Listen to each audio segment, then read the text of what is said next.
Hello guys, तो आपका स्वागत है मेरे चैनल रिव्यू फ्रॉम मकला में। हम आज बात करेंगे एक एनिमे जो ऑन गोइंग है, जिसका नाम है द विलेजर ऑफ लेवल 999।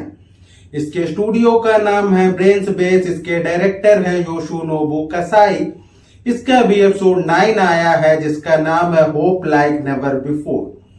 तो देर न करते हुए हम इसकी स्टोरी पे आते हैं। इसकी स्टोरी चालू होती है कि हीरो का सामना ब्लैक ड्रैगन से हो गया है और फिर वो हीरो को अपने बारे में बताता है कि वही है जो इस वर्ल्ड को कंट्रोल करता है, सारी चीजें सही से रखता है। तो हीरो जानना चाहता है क्या वो गॉड है, तो वो उसे बताता है वो गॉड नहीं है, गॉड उससे ऊपर है। और फिर वहां उन दोनों की बात चालू होती। वो हीरो से जानना चाहता वो उसके पास कैसे पहुंचा, क्या उसने डीमन लॉर्ड को मारा या फिर गिल्ड में से वो सीक्रेट बॉक्स खरीद लिया है। तो हीरो उससे झूठ बोलता है कि उसने डीमन लॉर्ड को मार दिया है। ब्लैक ड्रैगन भी उससे सहमत रहता है। फिर वो उससे ये जानना चाहता है कि उसकी विश क्या है। उसके पास दो ऑप्शन है, या तो वो यहाँ से स्टेज पे जाए या फिर वापस जाके आराम करे, लेकिन वो अपनी सारी मेमोरी भूल जाएगा। और वहां पे उसको ये मालूम होता है कि अगर ये दोनों में से कुछ भी चूज कर लेता है तो एक दूसरा डीमन लॉर्ड आएगा। एक तरह से वो ड्रैगन इस वर्ल्ड को रीसेट मार देगा। ये सब सुन के सब लोग शॉक होते हैं, उन्हें समझ नहीं आता। लेकिन हीरो ये जो दोनों ऑप्शन है वो नहीं लेना चाहता, क्योंकि हीरो इस लाइफ से खुश है। ब्लैक ड्रैगन को ये समझ नहीं आता। वो दोनों फाइट करना चालू करते हैं और वो हीरो की पावर को देख के काफी इंप्रेस होता है।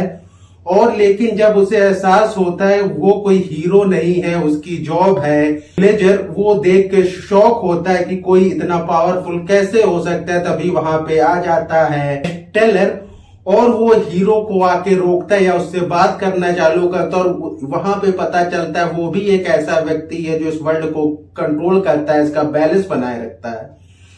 और वहां पे जब हीरो को या फिर ब्लैक ड्रैगन को मालूम चलता है कि ना उसने डीमन लॉर्ड को मारा है, ना ही उसने वो बॉक्स बाय किया है, वो जानना चाहता है वो वहां कैसे आया। तो जब उसे मालूम चलता है हीरो कैसा है, वो काफी शौक रहता है।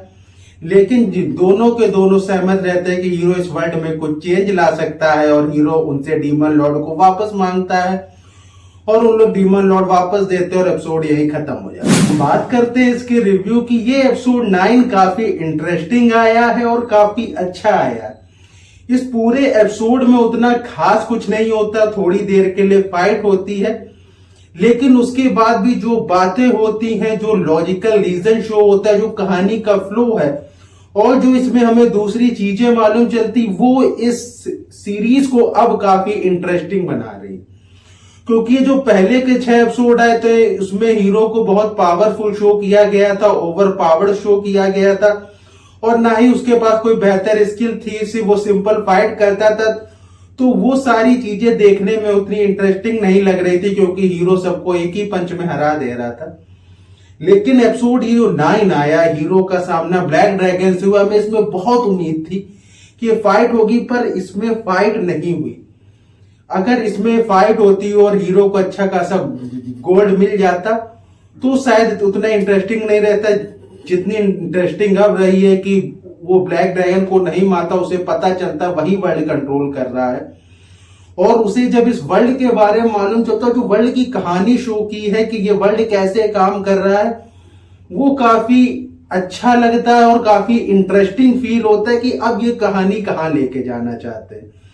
क्योंकि इसमें एक तरह से इन्होंने जो भी चीजें बता दी हैं, गेमिंग वाली बता दी है कि एक तरह से ये एक है गेम और इसमें एक तरह से जो भी यहाँ सबसे पावरफुल हो जाएगा वो स्टेज जाएगा 2 पे और वहां पे भी वो हो सकता है पावरफुल लोगों से उसकी फाइट हो। तो ये जो ऐसे रीजन दिए हैं वो बहुत ही अच्छे फील होते और कहानी में इंटरेस्ट आता है। लेकिन हीरो ने दोनों चूज नहीं किया। अब देखना होगा स्टोरी कहां जाएगी, आखिर हीरो का प्लान क्या है, क्योंकि हीरो को जो जानना था हीरो ने जान लिया। अब इसमें हमें देखना होगा हीरो इस वर्ल्ड में क्या चेंज लाता और कैसे चेंज लाता, और अगर वो चेंज ऐसा लाने की कोशिश करता है जिससे कि वर्ल्ड जैसा चल रहा है वो चेंज हो जाएगा, तो जो सो कॉल्ड गॉड है उनका क्या रिएक्शन होगा, क्या फिर हीरो और उनकी फाइट होगी। तो ये सारे क्वेश्चन हमारे माइंड में आते और हमें अभी तो कोई आइडिया नहीं हो रहा कहानी कहां जाएगी। ये इस सीरीज की सबसे अच्छी चीज है कि अब आपको आइडिया नहीं है कि कहानी कहां जाएगी, कहानी में आप कुछ भी प्रेडिक्ट नहीं कर सकते हैं। तो ये सबसे अच्छी चीज है। बहुत से क्वेश्चन माइंड में आते हैं, बहुत सी थ्योरी माइंड में आती है कि ये होगा, पर पता नहीं कहानी कहां जाएगी। तो ये मैं कहूंगा इन्होंने इसके पहले जितने एपिसोड है तो छोड़ दे, इस एपिसोड में इस कहानी को बहुत इंटरेस्टिंग बना दिया। तो अगर मैं इसे रेट करूं, मैं इसको देना चाहूंगा 10 में से 9.5, क्योंकि बहुत ही अच्छी स्टोरी इन्होंने शो की है।